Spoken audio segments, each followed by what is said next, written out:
Sir, जैसे कि सब जानते हैं कि इमरान खान ने फ़ौज को बराह रास्त मुज़ाकरात की पेशकश की है। मैं ये जानना चाहूँगी कि इसके पीछे क्या एजेंडा है, क्या प्लानिंग्स है, और ये मुज़ाकरात अगर हुए तो किस तरह होंगे?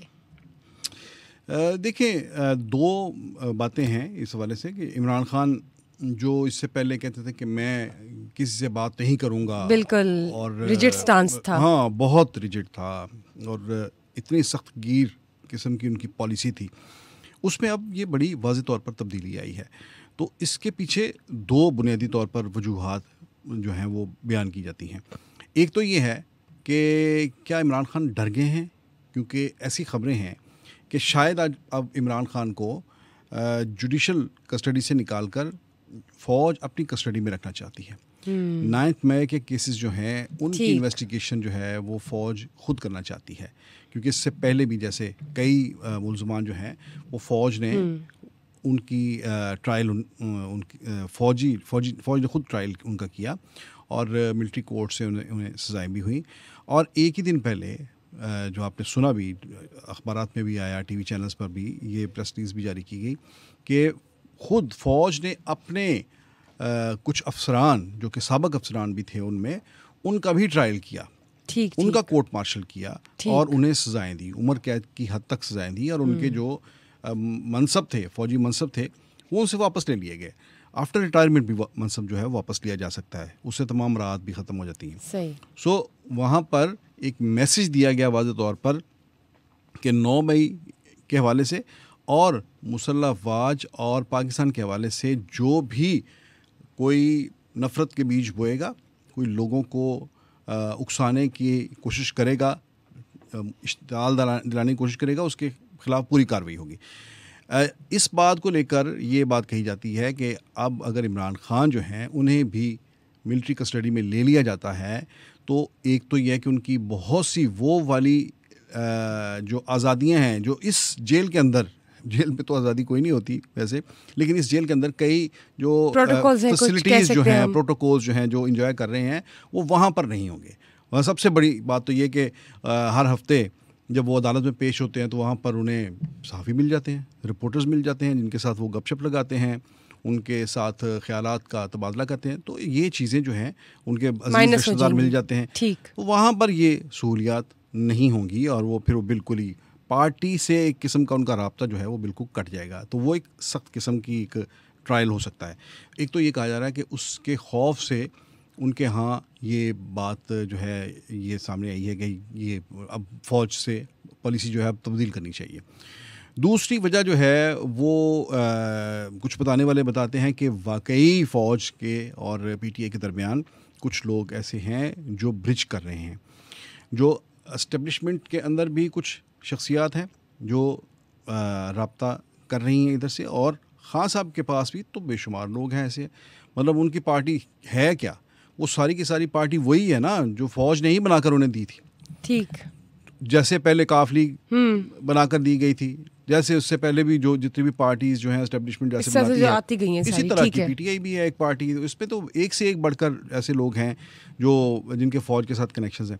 तो वहाँ से कहीं से कोई ब्रिज किया जा रहा है, तो मुज़ाकरात हो रहे हैं। यानी ये एक दो वजूहात हैं जिसकी वजह से बात यहाँ तक पहुँची है कि उन्होंने ये ऑफ़र किया उन्हें। लेकिन मुझे अब ये बताएं कि मुज़ाकरात होंगे कैसे, किस तरह से ये ब्रिज बनेगा? देखिए, ऐसे कभी भी मुज़ाकरात नहीं होते कि ख़ास तौर पर फ़ौज के साथ आप मुज़ाकरात करें। कब हुए हैं? होते हैं, प्रैक्टिकली तो होते हैं, लेकिन जो है वो आप ये समझें कि खुलकर चीज़ें सामने नहीं होती। मतलब सुनने में आ रहा है कि इमरान खान ने कहा है कि फ़ौज अपना नुमाइंदा मुकर्रर करे, राइट? बिल्कुल ऐसी का। और हम अपना नुमाइंदा मुकर्रर करते हैं, तो इसमें कितनी हकीकत है? अच्छा, मैं यही कह रहा हूँ कि बैक चैनल में तो चीज़ें चलती हैं ठीक फ़ौज है। के साथ, लेकिन ये पहले भी पार्टीज़ करती रही हैं। मसलन जैसे अभी चंद दिन पहले कैप्टन सफदर का इंटरव्यू था, उन्होंने भी फ़ौज की तरफ ये इशारा किया कि उनके लोग नवाज शरीफ के पास गए और उन्होंने कहा कि पाकिस्तान आएँ और हमें जो है वो जान छुड़ाएँ इमरान खान से। उससे पहले जब बेनज़ीर भुट्टो पाकिस्तान से बाहर थी, उस वक्त भी जो थी जो मिलिट्री शख्सियात जो थी वो रहीं।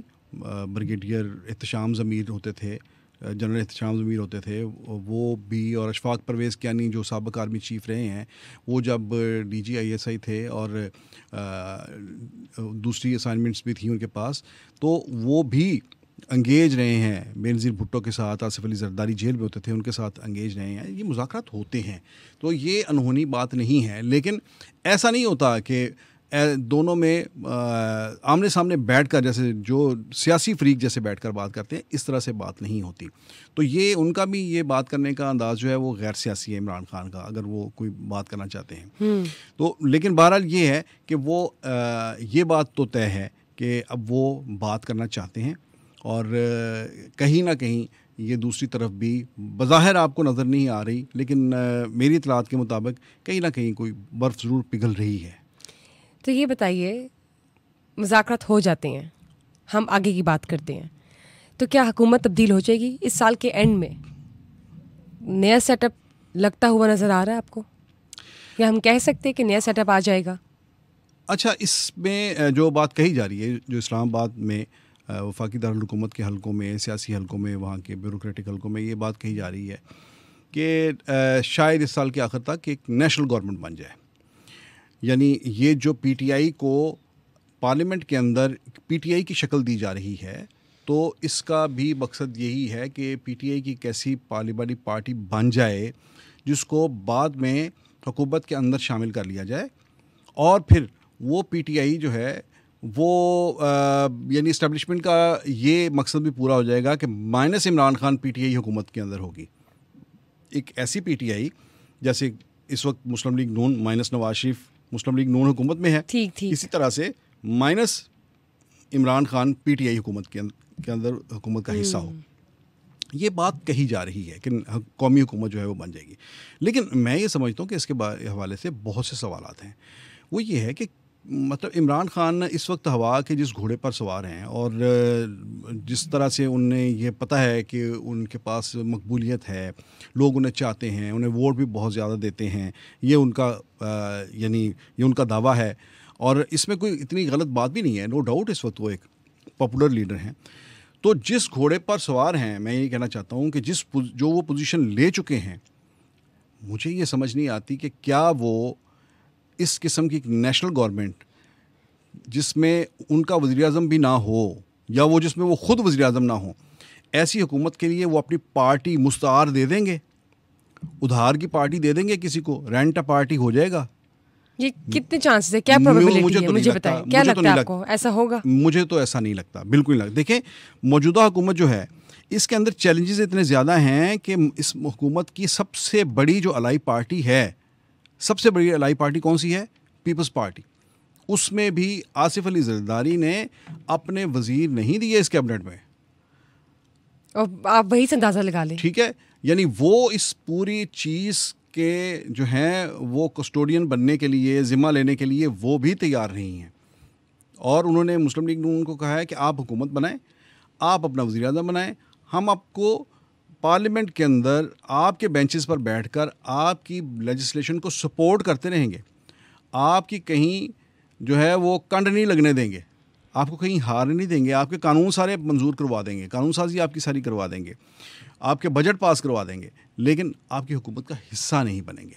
कि इसके जितने भी नेगेटिव असरात होंगे वो सब जाहिर है, वो हम उनसे ताकि उस हीट से बचे रहें। यानी देखें ना, इस वक्त जितनी महंगाई हो गई है, जितनी बिजली महंगी हो गई है, तो ये सारी चीज़ों से तो क्या, अच्छा हालात तो अगले 6 महीने बाद ठीक तो नहीं हो जाने, तो क्या इसी किस्म के हालात को फेस करने के लिए जो नेशनल गवर्नमेंट बनेगी, तो इमरान खान जो अपनी पॉपुलैरिटी को यहाँ पर देखते हैं, क्या वो अपनी पार्टी अगले 6-8 माह के लिए, साल की कोई नेशनल गवर्नमेंट बनती है, क्या उसके लिए देंगे?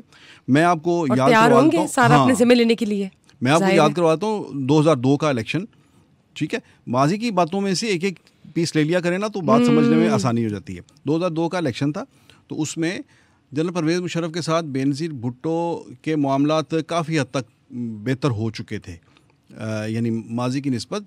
उस वक्त नवाज शरीफ के मामलात बहुत ज़्यादा ख़राब थे, लेकिन बेनज़ीर के मामलात उतने ज़्यादा ख़राब नहीं थे। नवाज शरीफ जनरल परवेज़ मुशर्रफ ने बेनज़ीर भुट्टो को ये ऑफ़र की कि इन 2002 के इंतखाबात के नतीजे में जो पार्लियामेंट बनी है उसमें आपकी पार्टी को मैं हुकूमत बना देने के लिए तैयार हूँ, लेकिन शर्त ये है कि आप बाहर रहें, यहाँ आप किसी को नामजद कर दें। और उन्होंने नाम भी दे दिया, उन्होंने कहा कि मखदूम अमीन फ़हीम आपकी पार्टी के हैं, सीनियर तरीन हैं, आप इन्हें नामजद कर दें, मैं इन्हें मुल्क का वज़ीर-ए-आज़म बना देता हूँ और आपकी पार्टी की हुकूमत बन जाएगी।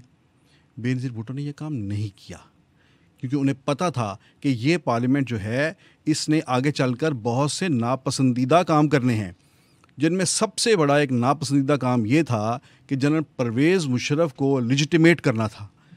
17वीं तरमीम जो थी वो मंजूर हुई थी और जनरल परवेज़ मुशर्रफ की जो फ़ौजी हुकूमत थी उसको एक आइनी तहफ़्फ़ुज़ दिया गया था, कॉन्स्टिट्यूशनल कवर दिया गया था उस आइनी तरमीम के। तो बेनज़ीर भुट्टो ने कहा कि ये मैं इस काम में हाथ काले क्यों करूं।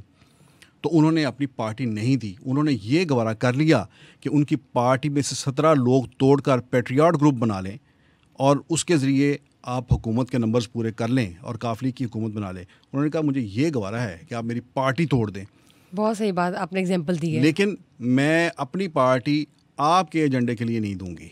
और अब देखिए अभी भी यही चल रहा है, आज भी फिर यही है कि ये जो मैं उस एक नुक्ते पे की बात कर रहा हूँ, नेशनल गवर्नमेंट की, कि क्या नेशनल गवर्नमेंट में इमरान खान अपनी पार्टी देंगे। बल्कि उससे भी पहले मैं ये सवाल रखूँगा कि क्या पीपल्स पार्टी भी उसमें शरीक होगी या दीगर पार्टीज भी शरीक होंगी। ये बहरहाल बड़े सवालात हैं। और इतनी भी इसके अलावा एक और बात भी है कि नेशनल गवर्नमेंट क्यों बने भाई, और ये गवर्नमेंट क्यों जाए। इस हुकूमत के साथ चांस देना चाहिए। और अभी तो 4 माह हुए हैं, 5 माह हुए हैं बने हुए। इस हुकूमत के साथ एस्टेब्लिशमेंट की कोई बिगड़ी नहीं है। इन्होंने बड़े मुश्किल फैसले किए हैं और बेहतरी आ रही है। आप देख सकते हैं मसाइल है जिसके लिए आवाज उठाई जा रही है। हाँ, इकोनॉमिक इंडिकेटर्स जो हैं वो बेहतर हो रहे हैं, आपकी शरह सूद कम हो रही है, ठीक है ये। लेकिन इसको तो चलने दिया जाए। मोहसिन नकवी जो वज़ीर दाखिला है उन्होंने ये बात कही है कि हुकूमत कहीं नहीं जा रही, ये सारी स्पेकुलेशंस हैं और ऐसी कोई बात नहीं है। तो इसलिए ये कौमी हुकूमत की बात तो चल रही है, लेकिन ये नई बात नहीं है। हम बड़े अरसे से सुनते आ रहे हैं नेशनल गवर्नमेंट, लेकिन ये ऐसे ही आइडियाज़ छोड़े जाते हैं, उस पर लिया जाता है, एक रिस्पांस चेक किया जाता है कि कैसा आता है, कि आया ये डूएबल है या नहीं है। तो फिर उसके बाद फिर वो काम जब बन जाए तो ठीक है, नहीं बना तो उसी तरह से फ़ाइल जो है झाड़ झूड़ के तय करके दोबारा रख देते हैं कि फिर किसी वक्त जो है इसको उठाकर इस पर बात कर लें।